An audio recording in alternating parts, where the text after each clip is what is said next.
इदानीं वेद स्वाध्यायो भविष्यति। अद्य यजुर्वेदस्य चतुर्थोऽध्यायस्य सप्तदशं मन्त्रस्य स्वाध्यायो भविष्यति। स्वाध्यायमान मंत्रस्य एषा ते शुक्र इत्येतानि प्रथमानि पदानि सन्ति। अब वेद स्वाध्याय होगा। आज यजुर्वेद के चौथे अध्याय के 17वें मंत्र का स्वाध्याय किया जाएगा। स्वाध्याय किए जाने वाले मंत्र के एषा ते शुक्र ये प्रारंभिक पद हैं। ओम एषा ते शुक्र तनूरे तद्वर्चस्तया संभव भ्राजं गच्छ जूरसी घृता मनसा जुष्टा विष्णवे। इस मंत्र के ऋषि हैं एषा इत्यस्य वत्स ऋषि अग्निर्देवता आर्ची त्रिष्टुप छंदा देवता स्वरा। एतान सेवित्वा मनुष्येण कथं भवितव्य मृत्युपदेश्यते।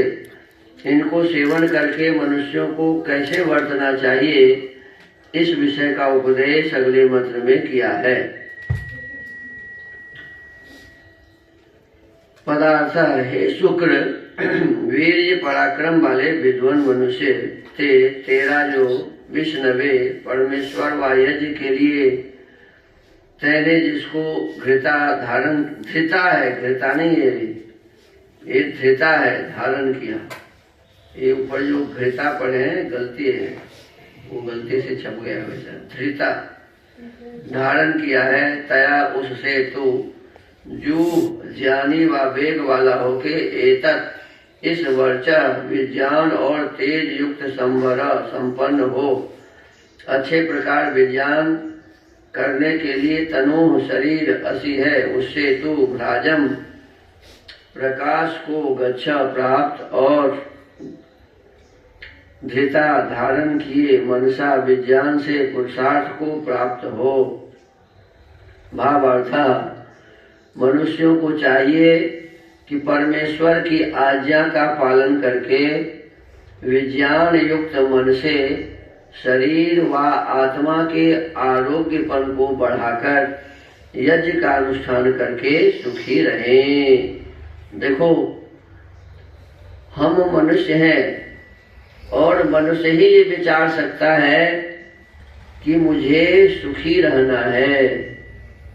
सुख चाहता सब है, लेकिन सुख का उपाय यदि कोई कर सकता है तो विचार करने वाला मनुष्य ही कर सकता है।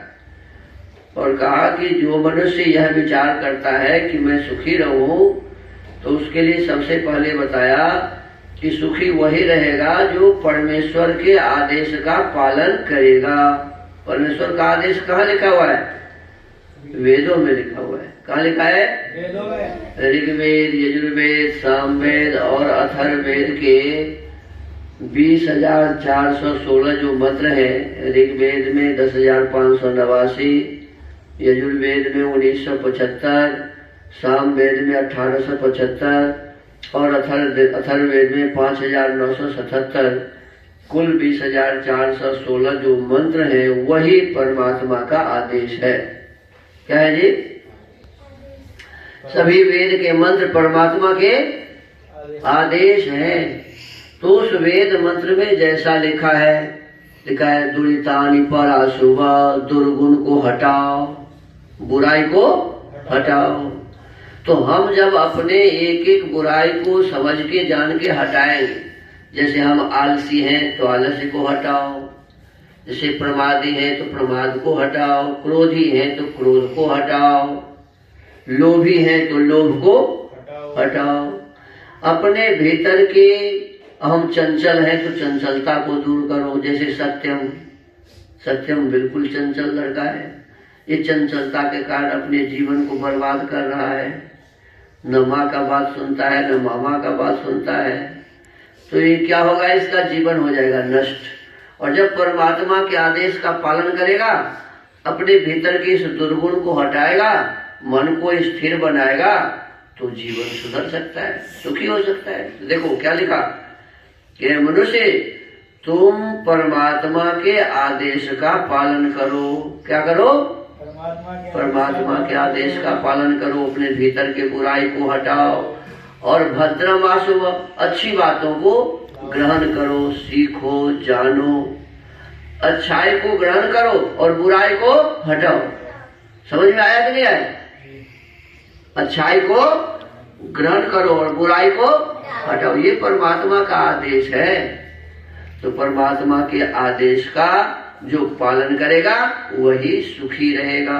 दूसरी बात बताया, हमारा जो मन है विशेष ज्ञान युक्त मन से हमें विचार करना चाहिए कि हमारा ये शरीर कैसे स्वस्थ रहे। क्या करना चाहिए जी? शरीर कैसे स्वस्थ, क्योंकि शरीर माध्यम खलु धर्म साधनम। हमारा शरीर जब ठीक है तभी हम धर्म कर सकते हैं। शरीर से ही तो धर्म होता है जी। शरीर नहीं रहेगा तो हम कुछ भी नहीं कर पाएंगे। तो कहा कि शरीर को ठीक रखिए। हम सुख भी भोगेंगे, खाएंगे, तो बुखार रहेगा तो आप खा लेंगे क्या? बुखार में खाना भी हम चाहेंगे तो नहीं खाएंगे, जो भीतर में ले जाएंगे वोमिट हो जाता है। तो बीमार आदमी खा भी नहीं सकता, इसीलिए शरीर को ठीक रखो। फिर कहा कि आत्मा को ठीक रखो। शरीर को निरोग और आत्मा को भी निरोग रखो।